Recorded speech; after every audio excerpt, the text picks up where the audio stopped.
Welcome to The Explainer. Today we're not just going to tell you a ghost story. Nope, we're going to take it apart piece by piece. We're going to look under the hood and see what really makes it tick, what gives us the chills, and most importantly, what these stories reveal about us. Every great horror story needs the perfect atmosphere to get started. And this one, it begins with an absolute classic, captured right here in this opening line. The sky was covered with thick black clouds. Bam. Instantly, you've got it all. A family, a terrifying storm, and that deep feeling of being totally and completely isolated. This is the foundation of our Act 1. So, let's kick things off with the exposition. This is where we get the basics, the who, the what, the where of it all. And we meet our family, Madam Lal, his wife Lalita, and their daughter Anjali. At the exact moment, their world is quite literally collapsing around them. So just picture this. A fierce storm is raging. The walls of their old house are shaking, and their young daughter, Anjali, is absolutely terrified. And then, bam! A deafening crash. Their home, their only sanctuary, has collapsed.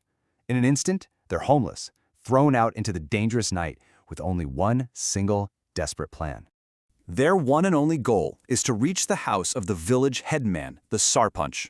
But there's a catch. It's 4 coasts away, which is a journey of several miles. So they climb onto their bullock cart and start this long, incredibly perilous trip through the mud, the rain, and the total darkness.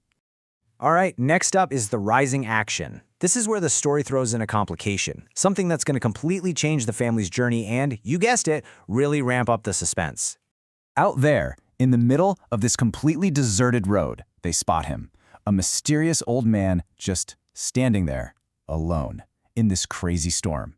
He claims his house was destroyed too, and Madam Lal, being a kind soul, ignores how bizarre this all is and offers to help him.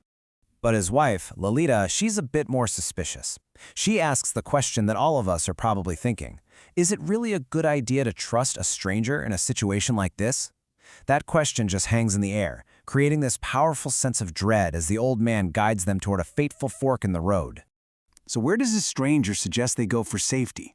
The infamous, local, haunted mansion, of course. He says they can take shelter there for the night.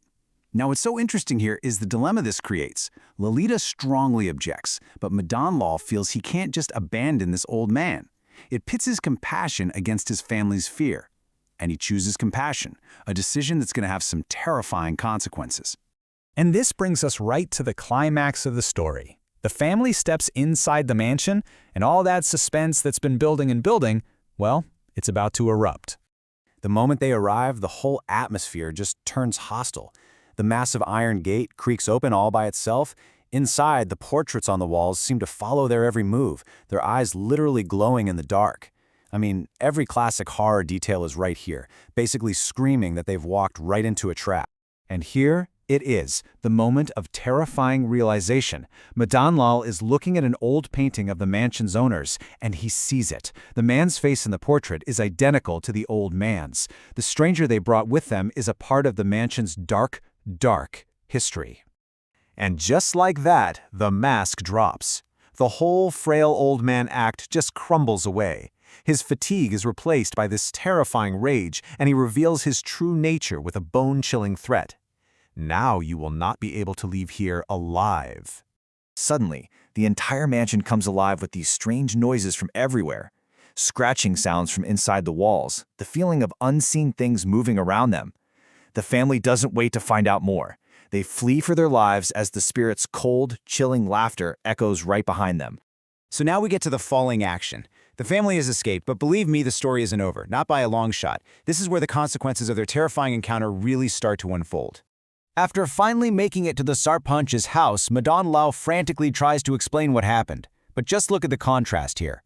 Madam Lal is terrified, saying, "That man was not human, he was a spirit." But the sarpanch, when he hears his ancestral home is occupied, doesn't react with fear. He reacts with fury and disbelief. He just brushes off Madam Lal's warnings as simple superstition and decides to take matters into his own hands. He is going to confront this thing head-on. So he calls for the village mystic, a tantric, for backup, and the 3 of them march right back to the mansion, setting the stage for the final resolution. We finally reach the denouement, the end of the story, where all the loose ends get tied up.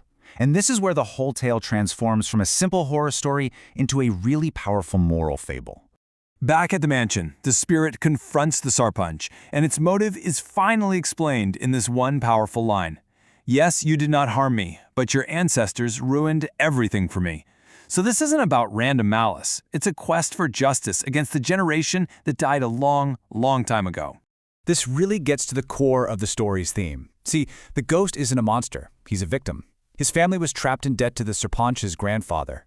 He was forced into servitude, treated horribly, and died unjustly. But the debt didn't die with him. So his soul has been wandering ever since, completely trapped by the rage of this unresolved injustice. And the resolution? Well, it turns out it takes just one single act of empathy to break this entire cycle of anger and revenge.